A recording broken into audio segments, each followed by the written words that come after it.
ঠিক আছে ইনশাআল্লাহ। শুধু বাবা মা না, এলাকাবাসী সবাই চায় যে আমি আপনার সন্তানের ফেরত এনে দিতে পারবো না, কিন্তু আমি বিচার করাই দিব।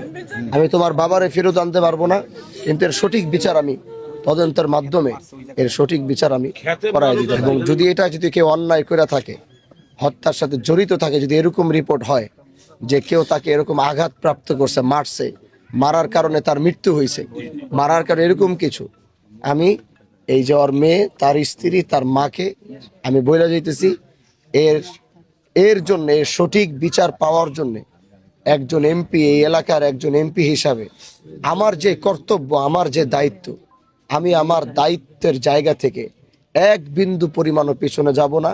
এর সঠিক বিচার কিভাবে করতে হয় সেটা ইনশাআল্লাহ আমি প্রশাসনকে সাথে নিয়ে, আমাদের সর্বস্তরের মানুষকে নিয়ে আমি এই বিচার সুনিশ্চিত করবো ইনশাআল্লাহ। আমি আপনার সন্তানের ফেরত এনে দিতে পারবো না, কিন্তু আমি বিচার করাই দিব। এজন্য এই উম্মতপুরের মানুষকে আমি এতটুকু বলে যাইতেছি, এটার ময়না তদন্তের রিপোর্ট মনে হয় আগামী 2-1 ভিতরে চলে আসবে আমার।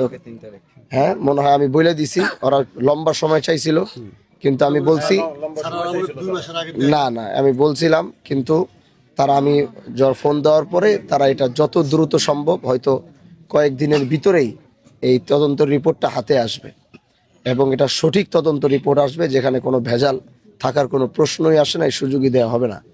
এবং এটা আমি সর্বোচ্চ চেষ্টা করব, এটার তদন্ত রিপোর্টটা আসার পরে তাহলে আমরা বুঝতে পারবো বিষয়টা কি হয়েছে, তাই না, ঘটনাটা কি, এটা আমরা তখন বুঝতে পারবো।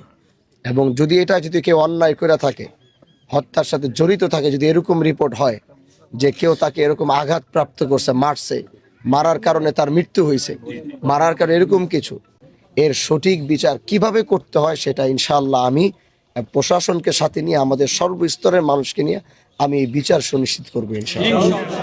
ঠিক আছে। এই কিছু তথ্য পুলিশ তো আসে নাই, আমরা কি খেতে খোঁজ করে জোগাড় করে কিছু তথ্য আমরা পাইছি আর কোন থেকে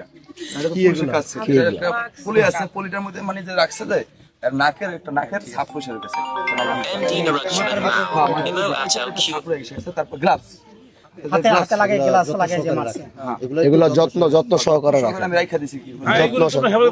এগুলা হেফাজতে রাখেন, এগুলা যত্ন সহকারে রাখো।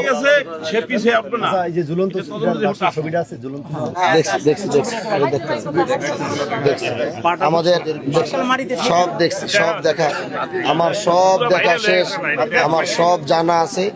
এখন আমি শুধু একটু তদন্তের রিপোর্টের অপেক্ষা করতেছি, আর আমি তো একটা জনপ্রতিনিধি।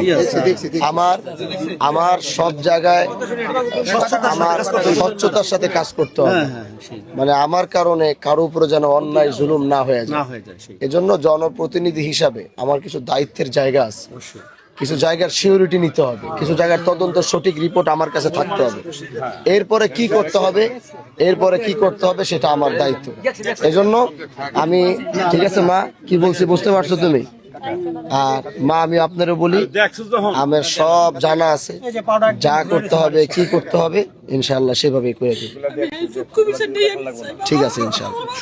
শুধু বাবা মা না, এলাকাবাসী সবাই চায় যে সঠিক তদন্তের মাধ্যমে একটা ন্যায় বিচার, যারা নির্দোষ তাদের কোনো